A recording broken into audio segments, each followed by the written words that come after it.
গেটগুলোতে 10টার পরে যদি একটা মেয়ে ঢুকে তাকে প্রচন্ড রকমের কটু কথা শুনতে হয়, যারা কোনো একটা অপরাধ করে ফেলেছে। এটা তো কোনো স্বাধীনতা না। সোশ্যাল মিডিয়াতে, ফেসবুকে, টুইটারে নানানভাবে যে মেয়েদেরকে হ্যারাসমেন্ট করা হয়, নানান ধরনের আজে বাজে কথা শোনানো হয়।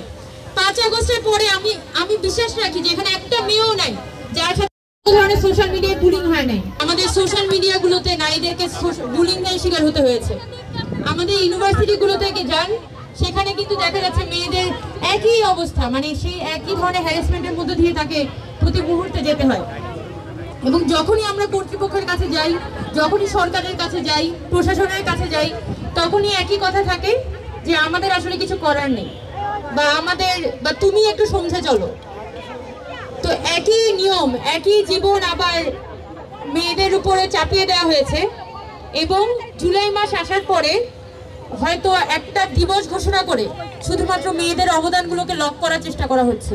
তো আমি যেটা বলবো যে জুলাই মাস তো শুধুমাত্র ঢাকায় আন্দোলন হয়নি, সারা বাংলাদেশ ব্যাপী কিন্তু মেয়েরা রাস্তায় নেমেছিল।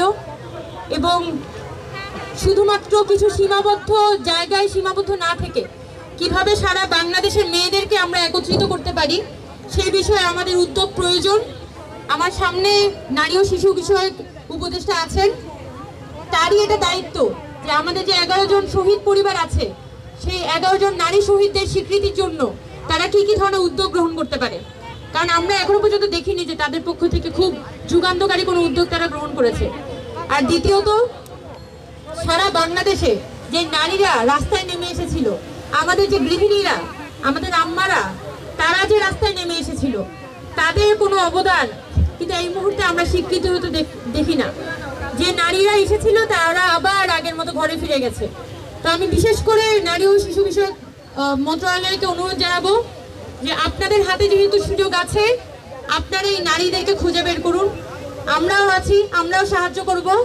কিন্তু সারা বাংলাদেশের মেয়েদেরকে পুনরায় রাজপথে আনতে এবং মেয়েদেরকে একজোট করতে আসলে বর্তমান যে সরকার, অন্তর্বর্তীকালীন সরকার, তাদের বিশেষ ধরনের সহযোগিতা আমাদের প্রয়োজন। এবং সর্বশেষ বলি যে শুধুমাত্র দিবসের মধ্যে বাধা থাকলে হবে না। আমাদের 5 আগস্ট পরবর্তী সময়ে এখনো পর্যন্ত আমাদের ঢাকা বিশ্ববিদ্যালয় বলি, জাহাঙ্গীরনগর বলি, আমাদের রাজশাহী বিশ্ববিদ্যালয় বলি, আমাদের হলের গেটগুলোতে 10টার পরে যদি একটা মেয়ে ঢুকে তাকে প্রচন্ড রকমের কটু কথা শুনতে হয়, যারা কোনো একটা অপরাধ করে ফেলেছে। এবং আজকে একটা দিনের জন্য শুধুমাত্র তাদেরকে বলা হচ্ছে যে তারা 12টা পর্যন্ত বাইরে, সারা রাত তারা বাইরে থাকতে পারবে। তো সারা বছর ইউনিভার্সিটি সেফ থাকে না, আর এই একদিনের জন্য শুধুমাত্র ইউনিভার্সিটি চারপাশ থেকে বন্ধ করে সেফ ঘোষণা করা হয়। এটা তো কোনো স্বাধীনতা না। একই সাথে আমাদের সোশ্যাল মিডিয়াতে আমাদের বিশ্ববিদ্যালয় কর্তৃপক্ষগুলোর দিকে বলবো, আমাদের বাংলাদেশ সরকারের কাছে বলবো, এই যে সোশ্যাল মিডিয়াতে, ফেসবুকে, টুইটারে নানানভাবে যে মেয়েদেরকে হ্যারাসমেন্ট করা হয়, নানান ধরনের আজে বাজে কথা শোনানো হয়। 5 আগস্টের পরে আমি বিশ্বাস রাখি যে এখানে একটা মেয়েও নাই যার সাথে ধরনের সোশ্যাল মিডিয়ায় বুলিং হয় নাই। আপনারা কি বলতে পারবেন আপনাদের সাথে সোশ্যাল মিডিয়া বুলিং হয় নাই? হয়েছে। কিন্তু আমরা দেখতে পাই কি, যতবারই আমরা বলি যে আমাদের সাথে সোশ্যাল মিডিয়াতে বুলিং হচ্ছে, হ্যারাসমেন্ট হচ্ছে, ততবার দেখা যায় আমাদের কর্তৃপক্ষরা চুপ মেরে থাকে।